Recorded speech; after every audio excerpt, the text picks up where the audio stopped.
Hey YouTube, what's up? My name is Chris. Been watching YouTube for years, never made any videos. I've at least been watching since, I don't know, 1876. Maybe not that long. But yeah, I decided it's time for me to make some videos. Back in 2001, I was on a reality show called Tough Enough with MTV and the WWF, now WWE. It's always going to be WWF for me. And that was almost 10 years ago. And still to this day I get people asking questions about it. Hey, were you that dude from Tough Enough? And how was Taz and Al Snow and all of that? And this is more recently than not that I decided, you know what, let's tell everybody about it. So depending on how many responses I get, what kind of feedback I get, I'll keep going. If not, then I'll shut up and I'll get out of your face.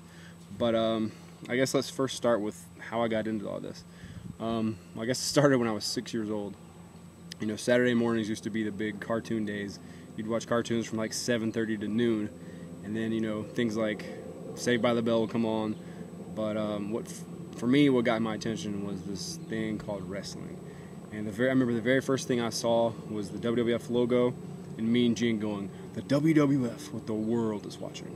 And I just got chills right now saying that. That got my attention. I knew something was up. So I started watching and just grew to love it. It became almost an obsession back then. I would record it back in the day on my VCR, rewind it, slow-mo, try to go do the same things on my trampoline as I saw in the ring. And I'm sitting out here on a lake, and there's jet skis and boats going by, so I apologize for any kind of loud noises. But yeah, I used to wrestle the freaking pillow on the trampoline, all those things you do when you're a kid. So I watched it on up until maybe the early 90s, and then was in high school and didn't really care much for it then. I guess I got into like skateboarding, other things like that, focusing on growing up, you know. And it wasn't until, I don't know, it had to be the mid-90s, I came back into it. I remember flipping by and I saw these two guys on the screen, and I said, whoa, this is different. What is this? Guy had long black hair, his brother had long blonde hair, they had pants and stockings on their arms, and it caught my attention. It was the Hardys. Definitely something different that, you know, you haven't really seen in wrestling up until then. So they immediately grabbed my attention. I started tuning back in, watching a lot more, and found out they were from North Carolina like I am. You can probably tell by kind of southernish voice here. I feel like I sound like a retard, but that's just me. Yeah, so they're from where I'm from. They're my same age.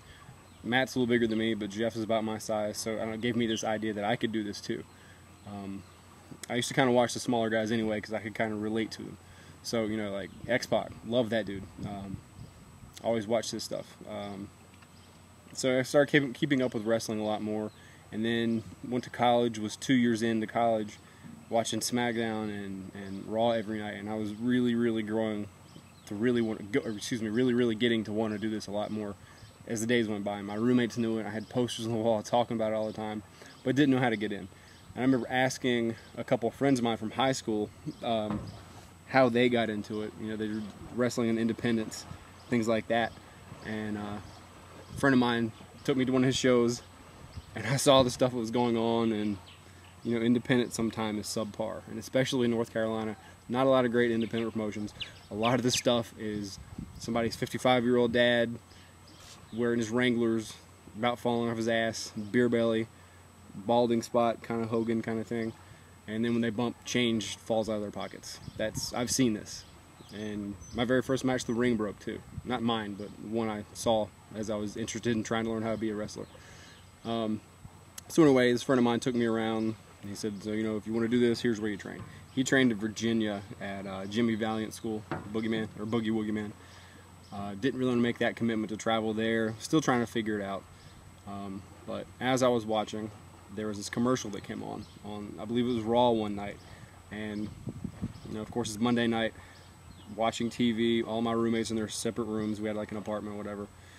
And this commercial came on advertising Tough Enough. You know, do you want to be a wrestler, send a tape, yada yada yada, win a contract. So I just busted out of my room and I went knocking on everybody's door. I was like, dude, I saw a commercial, we got to make a tape.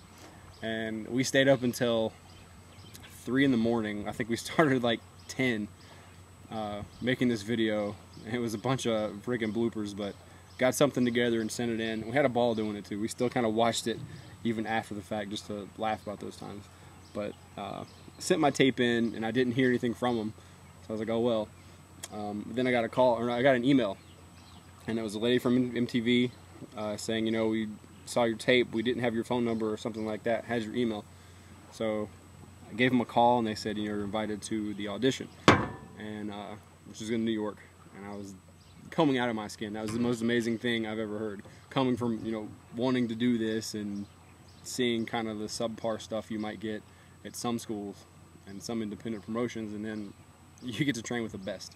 So I got everything set up, flew to New York for the audition, and stayed in a really nice hotel. They didn't put me up or anything. We all had to take care of ourselves. And the audition was crazy because, well, I remember the morning of the audition, I walk up to the WWF New York, that restaurant they used to have, and I'm sitting there in the sitting there in the front door, looking in. I'm like, there's nobody here. I'm early. Sweet, I'm the first one. And I kind of look around left and right, and I see some other guys coming who I could kind of figure out they were for that too. And I was like, what's up? Where are you guys going? And he said, check around the corner. And I look, and it's just people and people and people. So I was like, all right, I'll stand in line, whatever.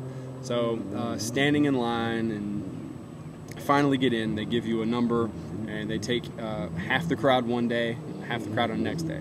So I'm sitting at a table with these guys. Some have wrestled before, some haven't. Some are just guys off the couch who want to get into the business, and just talking to everybody. And I guess that's my first lesson in diversity from wrestling, because you get all types. But I met Nydia during one of the audition days, and I think they kind of played us up as kind of having like a little romance thing on the show. But she was just a fun girl. She just had so much life. I understand why they chose her to win that thing. I talked to her for a while. I think after that audition that day, we walked around New York. I went to my first porn store with her, and I had my camera out, and everybody's like, no camera, no camera. Didn't get to take any pictures of dildos. Damn.